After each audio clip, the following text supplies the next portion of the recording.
주시는 하나님의 말씀은 요한계시록 1장 1절과 8절 말씀입니다. 예수 우리 수도에 계시라. 이는 하나님이 그에게 주시 반드시 속히 일어날 일들을 그 종들에게 보이시라고 그의 천사를 그 종 요한에게 보내어 알게 하신 것이라. 주 하나님이 이르시되 나는 알파와 오메가라.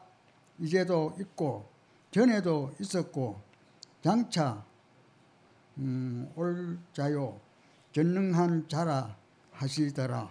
이 말씀으로 많은 은혜 받으시기 바랍니다. 아멘. 아멘. 감사합니다.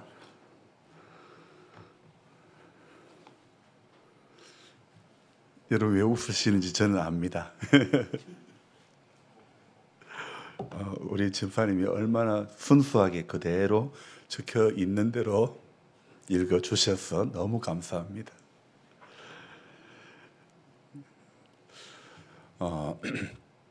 어느 다른 교회 가시면 이제 아흔을 바라보는 성도님이, 집사님이 성경 봉독하는 교회가 없습니다.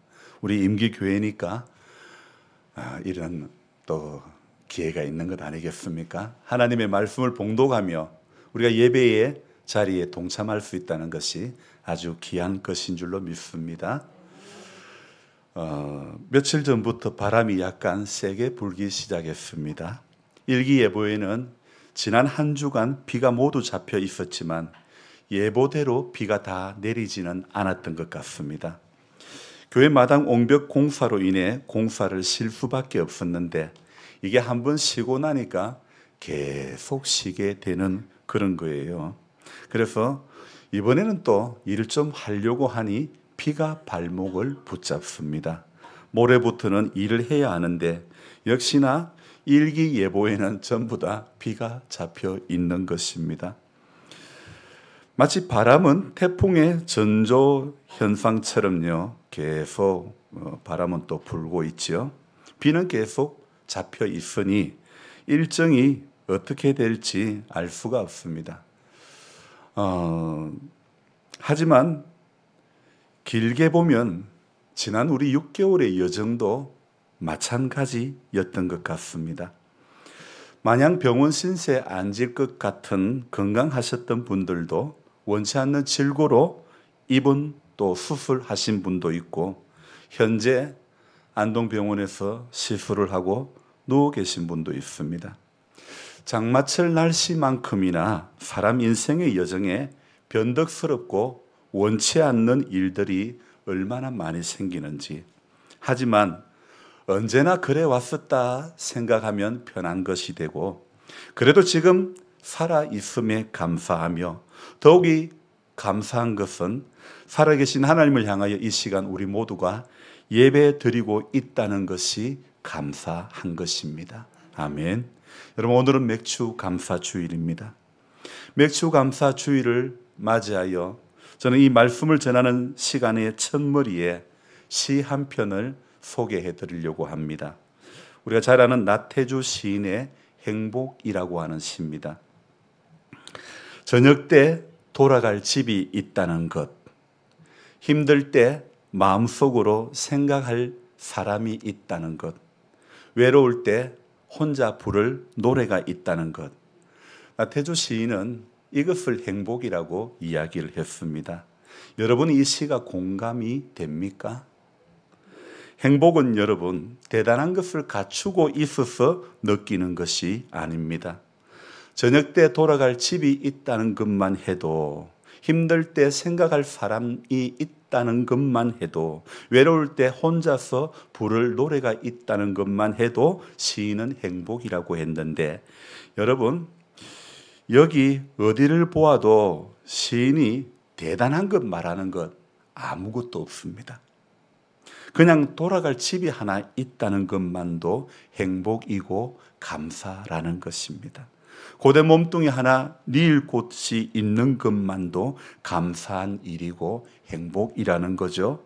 여러분 이 시간 생각나는 사람이 있습니까? 그분이 돌아가신 분입니까? 아니면 살아계신 분입니까? 그분이 마음만 먹으면 볼 수 있는 분입니까? 보지 못하는 분입니까? 오늘 시인은 혼자서 노래 부를, 혼자서 외로이 혼자 있을 때 부를 노래가 있으면 그것이 행복이라고 했는데, 그런 의미에서 볼 때에 우리 성도님들은 참 행복한 사람이라고 말씀드릴 수가 있습니다. 왜요?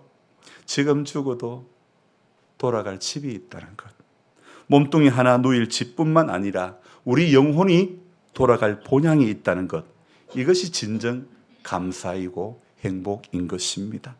힘들 때 생각나는 사람이 돌아가신 분이어도 나중에 천국에서 만나볼 분이라는 사실에 감사한 것이고, 힘들 때 예수님이 생각나는 인생이니 참된 행복자가 아닐 수가 없는 것입니다. 괴로울 때 주님의 얼굴 보라. 평화의 주님 바라보아라. 세상에서 시달린 친구들아, 위로의 주님 바라보아라. 눈을 들어 주를 보라. 내 모든 염려 주께 맡겨라. 슬플 때에 주님의 얼굴 보라. 사랑의 주님 안식 주리라.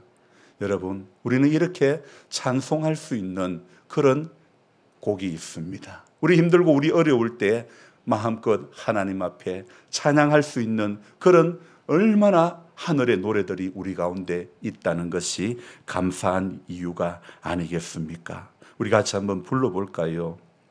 괴로울 때 주님의 얼굴 보라. 평화의 주님 바라보아라. 세상에서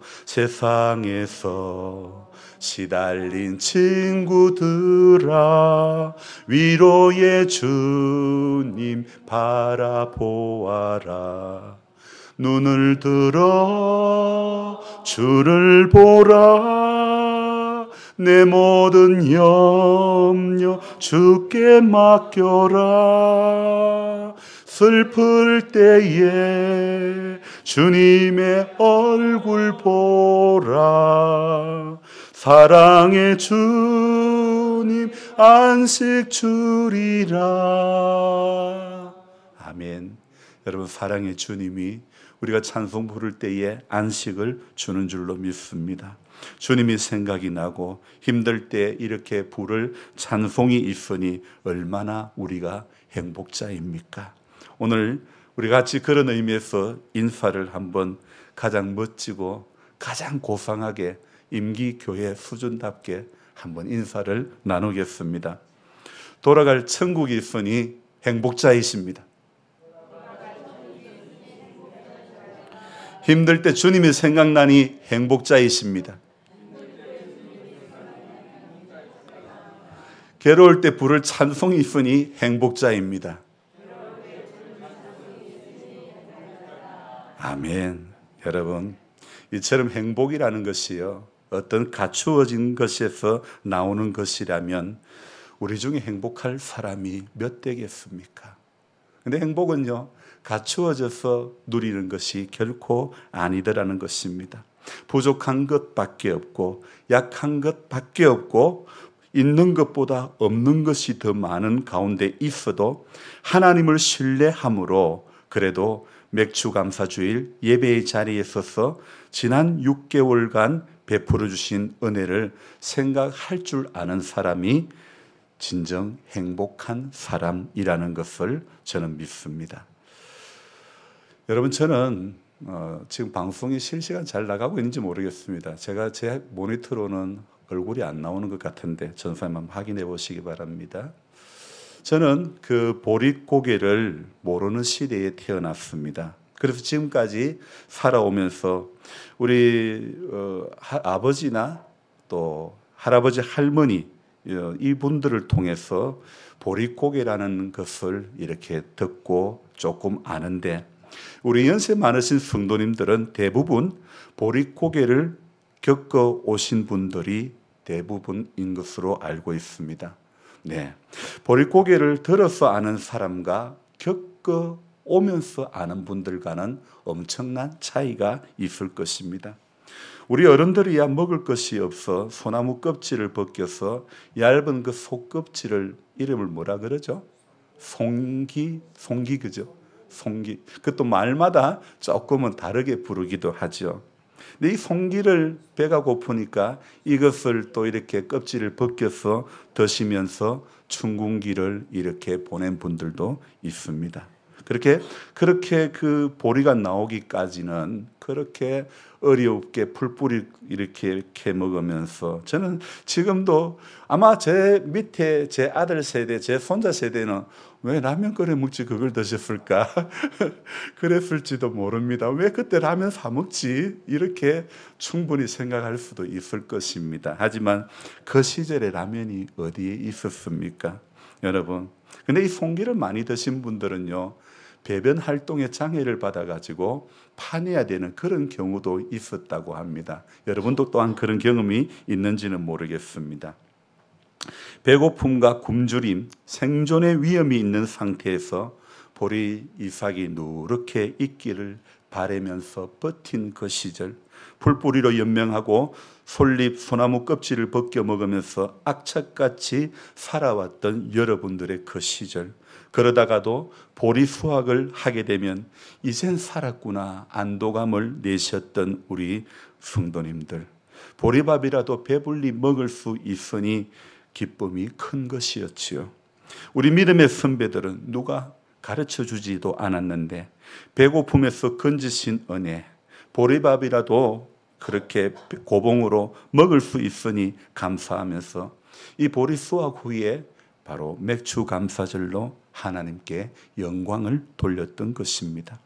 여러분, 성경에 나오는 절기를 이렇게 우리가 성경적으로 해석하는 방법이 좋기는 하지만 때로는 우리 생활과 다른 부분이 있으므로 우리 생활 패턴에 맞게 우리가 경험했던 것에 비교해서 해석하는 것이 어쩌면 절기 이해에 더 도움이 될 것 같습니다. 여러분, 아무리 성경적인 절기를 알지라도 우리가 이해 못하는 절기로 수십 번 예배를 드리는 것보다도 맥주 감사주일이 의미하는 바를, 그 정신을 우리가 바로 이해하는 것이 중요한 것이라 생각되어집니다. 그런 의미에서 맥주 감사주일을 성경적인 절기로 해석하는 것보다도 우리는 어쩌면 우리 믿음의 선배들이 겪어온 지난 세월들, 보릿고개를 거쳐오면서 보릿고개를 넘어오면서 그들의 삶과 은혜에 대한 체험 등을 통해서 그들의 신앙 고백을 우리가 이 시간 생각해 보면서 이 예배를 드리는 것이 우리 신앙에 더 도움이 될 것 같습니다. 그래서 예전 같으면 맥주감사주일이면 맥주감사절의 유래 이런 식으로 설교가 많이 여러분 기억에 남았을 것인데, 저는 오늘 이 시간 맥주감사절의 유래나 유대인들이 어떻게 이 맥주감사절을 지켰는가를 말씀드리지는 않을 것입니다. 중요한 것은 오늘 하나님을 신앙하는 우리가 어떤 감사를 가지고 있는가, 어떻게 감사하는 신앙인으로 살고 있는가가 더 중요한 문제라고 생각되어집니다. 오늘 이 7월 첫 주일에 드리는 이 맥주 감사 주일에 우리 마음이 어떤 마음으로 어떤 감사로 하나님 앞에 있는가 하는 것, 여러분 중요한 문제라고 생각되어집니다. 어제 저녁에 예천에 매창교회를 섬기는 목사님이 전화가 옵니다. 제 작은 처남이랑 신학교 동기이기도 한 이 목사님이 지난 6월 24일 날 뇌출혈로 안동병원에 누워 있는데 안타까운 것은 아직도 왼쪽 손, 왼쪽 발 전혀 움직이지 못하고 있다는 것입니다. 전화가 올 당시에 사모님은 주일이기 때문에 교회로 가셨고 아들이 간호를 하고 있었는데 아들이 잠시 어디 간 사이에 이 목사님이 제게 전화를 했던 것이죠. 안 봐도 뭐 때문에 전화한지 답이 나옵니다.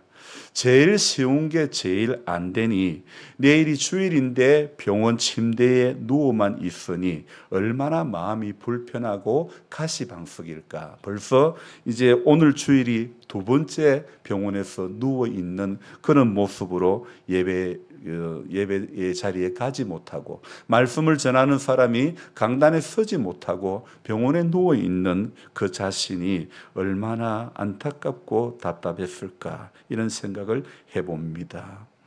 정말 생명은 하나님이 주관하신다. 하나님이 고치신다. 사명이 있으면 회복시켜 주신다. 본인이 목사이니 성도님들에게 수도 없이 그렇게 말씀을 전하셨을 터인데 본인이 쓰러지고 나니 본인에게는 정작 그 말씀을 전하지 못하는 것입니다. 여러분, 세상에 제일 힘든 것, 신앙생활하다가 제일 힘든 게 그 힘든 것 중에 하나가 말씀을 본인에게는 적용시키지 못하는 것. 특히 설교자가 자신이 전한 말씀을 자신에게 적용시키지 못하는 것이 제일 힘든 것 중에 하나인 것 같습니다. 말씀을 자신에게 적용시키는 것이 우리 신앙의 제일 어려운 문제 중에 하나가 아니겠는지요. 지난 28일로 신구약 1독이 끝나고 다시 구약을 시작하기 전에 성경 읽기 본문이 잠시 없는 시간 동안에 제가 이번에 또 계속해서 계시록의 말씀을 펴고 읽었는데 밤모섬에 갇혀있는 신세에 있는 사람이지만 그러나 희망의 메시지를 전가하고 있는 요한에 대해서 그리고 그가 전한 메시지를 중심으로 지난 9일을 전했었고 또 계시록 이 1장의 말씀을 가지고 감사주일에 우리가 다시 한번 은혜를 나누기를 원하는 것입니다. 지난 9일간 이 계시록 1장에서 요한이 느꼈던 감동에 대해서 계속 저는 생각하면서 묵상을 했습니다. 여러분, 요한의 상황으로만 볼 때에는 요한이 감동받을 만한 것이 아무것도 없습니다. 감동받을 만한 이유가 하나도 없는 것입니다. 밤모섬에 갇혀 언제 석방될지도 모릅니다. 채석장에서 노동을 하는 가운데 있습니다. 요한은 예수님을 증거하다가 지금 밤모섬에 잡혀와 있습니다. 바울이 에베소, 빌립보, 골로새 교회들에게 편지를 보낼 때와 마치 흡사한, 그래서 바울이 감옥에서 옥중 서신을 기록했던 것처럼 지금 요한도 편안한 가운데 에어컨 틀어놓고 계시록을 기록하는 것이 아닙니다. 갇혀있는 신세, 부자연스러운 상황 가운데 있지만 계시로 받은 말씀으로 인해 지금 요한의 가슴은 벅찬 가운데 있는 것입니다. 왜냐하면 오늘 1절의 말씀은요, 반드시 속히 일어날 일들을 그 종들에게 보이시려고 그의 천사를 그 종 요한에게 보내어 알게 하신 것이라. 여러분, 이 계시, 요한의 계시라고 했는데 계시는요, 이 계시는 반드시 속히 일어날 일들을 천사를 보내어 알게 해 주셨다는 거죠. 여러분, 하나님의 계시를 받은 사람은 얼마나 가슴이 벅찰까요? 여러분, 우리가 찬송가 가사를 한번 생각해 봅시다. 우리 서로 받은 그 기쁨은 알 사람이 없도다. 이 찬송도 한번 불러볼까요? 밤 깊도록 동산 안에 주와 함께 있으려 하나 괴로운 세상에 할 일 많아서 날 가라 명하신다. 주가 나와 동행을 하면서 나를 친구 삼으셨네. 우리 서로 받은 그 기쁨은 알 사람이 없도다. 여러분, 받은 사람만 그 기쁨을 아는 것입니다. 요한은 계시를 받았습니다. 계시란 감추어진 신비로운 사실을 드러내어 알게 해주시는 것을 바로 계시라고 합니다. 수많은 사람들 중에 밤모섬에 갇혀 유배당한 이 한 사람을 통해 계시의 말씀이 전달될 때에 또 서여질 때에 요한의 그 감격은 이루 말할 수 없었던 것입니다. 한 개인에게 하나님의 계시가 임한 것보다도 더 큰 은혜와 감동이 여러분 어디에 있을까요? 더군다나 지금 자신은 갇혀있는 신세의 사람인데 여러분, 우리는 지금 맥주감사주일 예배를 드리면서 이 맥주감사주일을 우리 현대적 의미로 지난 6개월을 살게 해주신 은혜에 감사하고 또 살아갈 6개월을 생각하면서 감사하는 의미로 이 절기를 우리가 지키고자 했는데 어떤 사람에게는 지난 6개월이 마치 지옥과 같은 시간이었을 수도 있습니다. 하지만 상황은 지옥이라 할지라도 하나님의 말씀은 우리에게 분명히 천국을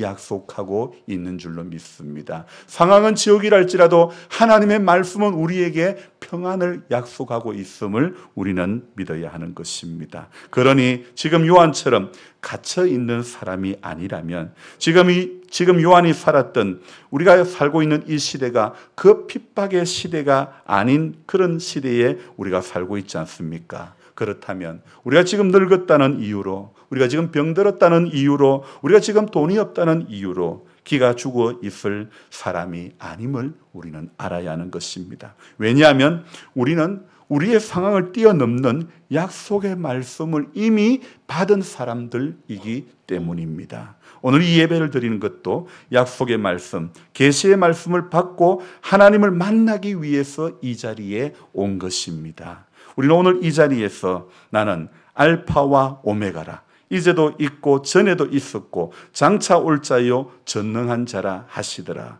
오늘 이 8절의 말씀만 딱 봐도, 이 말씀만 딱 들어봐도 힘을 낼 수밖에 없어야 하는 것이고 힘이 날 수밖에 없어야 되는 것 아닙니까? 왜요?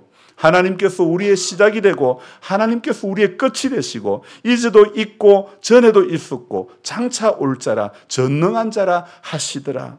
과거, 현재뿐만 아니라 다시 오실 주님이라는 이 말씀만 생각해도 맥주 감사주의를 이 아침에 우리가 지난 6개월을 살아올 수 있었음에 감사할 수밖에 없고 또 앞으로 살아가게 될 날들을 허락하신 그것까지 우리가 감사하는 마음으로 이 자리에 예배 드릴 수밖에 없는 것입니다. 근간에 제 주변에 병원 신세를 졌던 분이 2분이 있고 또 지금 현재 병원 신세를 지고 있는 분이 3분이나 계십니다. 한 분 목사님은 뇌출혈 이후로 아직도 깨어나지 못하고 거의 한 달을 지금 깊은 수면 가운데 계십니다. 또 한 분은 오늘로 열흘째로 꼼짝도 못하고 누워 있습니다. 우리 장로님도 원치 않는 심근경색으로 어제 또 이렇게 급하게 병원에 본인이 운전해 가지고 이렇게 스텐트 시술을 했는데요. 천만다행으로 우리 하나님께서 또 그 모든 과정에 본인이 직접 운전해 가서 이렇게 간다는 것이 쉽지가 않은데 과정에 쇼크라도 오면 정말 어려운 일을 당할 수 있겠지만 그러나 하나님의 붙드심의 손길 때문에 그렇게 무사히 병원까지 도착했고 또 시술을 잘 받게 되었다고 합니다. 모든 것이 하나님의 선한 손길임을 믿습니다. 하나님께서 이렇게 우리가 인생 살면서 원치 않는 광풍을 만날 때가 있습니다. 뇌출혈이라고 하는 심근경색이라고 하는 광풍 앞에서 우리는 너무도 무기력한 자기 자신을 발견하게 될 때에 모든 가능성이 다 무너진 것 같은 바로 그때에 날이 저물어갈 때 빈들에서 거닐 때 바로 그때가 하나님의 때라는 사실을 우리는 기억해야 합니다. 하나님, 지금 내 인생의 연약함 가운데서 하나님 개입해 주십시오. 이렇게 부르짖으며 기도해야 하는 것입니다. 여러분, 우리는 어려운 시절을 지날 때에는 사람이 할 수 있는 일은 거의 없다는 것입니다. 6월 10일 뇌출혈이 와서 다행히 수술은 잘 되었지만 아직도 너무 깊은 잠 가운데 계시는 목사님을 바라보면서 정말 어제 저녁에도 사모님과 통화를 하면서 기도는 하지만 하나님이 언제 깨워주실지, 하나님이 그 목사님을 통해서 일하시고자 함이 언제까지일지 우리 모두는 알 수가 없지만 그러나 인간의 방법이 있었다면 조금이라도 인간의 방법을 더 시도했을 수도 있을 것입니다. 그러나 그 조금의 일조차도 할 수 없는 바로 그때에 인간의 가능성이 모두가 끝났다고 했을 그때에 바로 하나님은 우리 인생 가운데 개입하시고 역사하시는 줄로 믿습니다. 그래서 제가 어제 저녁에 사모님과 통화를 하는데 사모님이 의사에게 물었답니다. 솔직하게 이야기를 해주세요. 솔직하게 이야기를 해주세요. 그렇게 물었답니다. 그러니까 의사가 30% 깨어날 확률이 30% 이래 이야기를 하더랍니다. 그래서 제가 그 이야기를 들으면서 사모님에게 30%가 아니라 3%라도 하나님이 살게 하시면 사는 것입니다. 이런 말씀을 드렸습니다. 여러분 70%, 80%, 100% 살아난다고 해도 하나님이 거두어 가시면 호흡이 끊어지고 마는 것입니다. 그러니 사람이 할 수 있을 때는 사람이 하게 하시고 사람이 할 수 없을 때에는 하나님이 하게 해 주시는 줄로 믿습니다. 하늘의 시간은 여러분 그냥 다가오는 것이 아닙니다. 하늘의 도우심을 간절히 구하는 이들에게 하늘의 시간은 분명히 다가오는 줄로 믿습니다. 그러므로 여러분 삶의 여정에서 어려움을 만났을 때에, 삶의 여정에서 광풍을 만났을 때에 망연자실하고 앉아있지만 마시기 바랍니다. 하나님 앞에 부르짖어야 하는 것입니다. 이제 나의 시간을 끝내고 하나님의 시간이 시작되게 해달라고 기도해야 될 줄로 믿습니다. 그때 하나님은 우리 인생 가운데 크고 놀랍고 비밀한 일들, 새로운 일들을 열어가시는 하나님인 줄로 믿습니다. 지난달 며칠을 남겨두고 화성의 리튬 건전지 공장에서 일어난 화재 사건으로 사람들이 안타깝게도 많이 죽었습니다. 또한 시청 앞 도로에서는 급발진인지 부부싸움인지 알 수 없는 역주행 사고로 한순간에 또 많은 사람들이 죽고 말았습니다. 우리나라가 출산율이 1%도 안 되는 0.7%까지도 안 되는 그런 시대를 맞이하였고 고령화 사회를 맞이하여 고독사가 가득한 대한민국의 현실을 바라볼 때 암울하기가 그지없고 또 이제 며칠 있으면 군에 간 장승한 아들이 죽은 지도 급류에 휩쓸려 죽은 지도 1년이 다 돼가는 그런 상황 가운데 있지만 그 사건이 정치적으로만 이용되고 있을 뿐 누구 하나 책임질 사람은 아무도 없다는 것이 정쟁만 일삼고 있는 정치인들을 바라보면서 정말 이 시대가 참으로 암울하다는 그런 생각을 하게 됩니다. 하지만 이런 6개월의 시간을 보내었다고 해도 우리는 우리를 힘들게 하는 그 사건에만 머물 것이 아니라 그 사건에만 붙들려 있을 것이 아니라 이럴 때 하나님의 사람들은 어떻게 살았는지 성경의 인물들은 어떻게 행동을 하였는지를 저와 여러분들은 생각해 보아야 하는 것입니다. 그러니 힘들다고 어둡다고 안 되다고 아프다고 답답하다고 망연자실해 있지 말고 바벨론 포로로 잡혀갔던 다니엘이 예루살렘을 향하여 난 그 창문을 이렇게 창문 앞에 엎드려서 하루에 3번씩 하나님 앞에 꾸준히 왕의 조서가 쓰여짐에도 불구하고 하나님 앞에 기도했던 것들을 우리는 기억해야 하는 것입니다. 우리도 간절한 마음으로 기도하고 하나님 앞에 예배 드려야 하는 것입니다. 하나님의 나라를 구해야 되는 것입니다. 앞으로 일어날 일들 앞에서 어쩌면 또 일어날 이 6개월의 상황 가운데서 어떤 강풍을 만나게 될지 모르지만 그러나 그 모든 일들을 놓고 하나님 앞에 기도할 때 하나님이 우리 삶 가운데 개입하시고 하나님이 일하실 줄로 믿습니다. 그래서 저와 여러분들은요, 지난 6개월을 이렇게 돌아볼 때에 우리를 통해서 하나님이 영광 받는 삶을 우리가 살아왔는가? 아니면 우리 때문에 그리스도의 이름이 조롱당하는 삶을 살아왔는가를 생각해 보아야 하는 것입니다. 여러분, 분명히 저와 여러분들의 삶을 통해서 주님의 이름만이 우리 예배 전에 찬송했던 것처럼 주님의 이름만이 하늘의 문을 여서서 그 찬송의 가사처럼 주님의 이름만이 이곳에 임하셔서 영광받는 우리의 삶이 되어져야 될 줄로 믿습니다. 여러분, 말씀이 희망이 됩니까? 아니면 말씀을 들어도 말씀이 그만입니까? 우리는 지난 상반기 6개월을 돌아보며 감사하는 마음으로 이 예배를 드리며 또 감사하는 마음으로 이 6개월을 기대하며 살아가는 인생들이 되어져야 될 줄로 믿습니다. 믿음으로 또 심고 씨를 뿌려야 되는 것입니다. 왜요? 눈물로 씨를 뿌리는 자는 기쁨으로 단을 거둔다고 분명히 성경은 약속하고 있기 때문입니다. 그래서 지나온 시간에 저와 여러분들이 감사하며 또 앞으로 우리에게 허락해 주실 나날들을 생각하면서 먼저 감사, 미리 감사할 줄 아는 성도가 복된 성도가 될 줄로 믿습니다. 2024년 절반의 시간을 우리는 훌쩍 보내고 이제 절반 남지 않는 이 나머지 후반기의 삶 가운데서도 하나님은 일하신다. 따라합시다. 하나님은 일하신다. 하나님은 약속하고 계신다.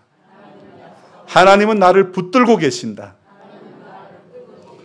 이 사실 앞에 우리 모두가 또 감사할 수 있기를 주의 이름으로 축복하며 기도합니다. 기도하겠습니다.